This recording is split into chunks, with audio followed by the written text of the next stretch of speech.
इतर दिवसांपेक्षा कोजागिरी पौर्णिमेला चंद्राचा प्रकाश हा जास्त प्रखर असतो.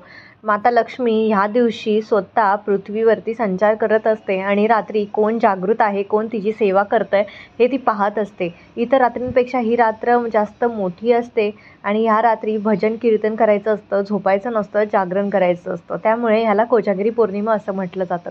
आपल्या हिंदू धर्मामध्ये ह्या पौर्णिमेला अत्यंत महत्त्व आहे.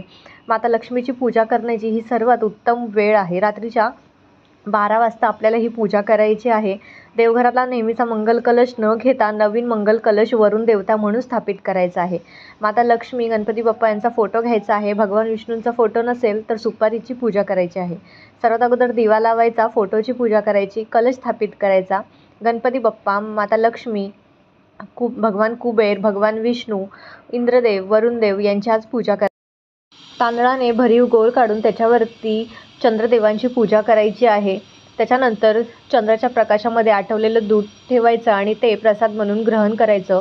मसाला दुधाचा नैवेद्य आपल्याला देवांना दाखवायचा आहे आणि अशा पद्धतीने रात्री 12 वाजता आपल्याला ही पूजा करायची आहे.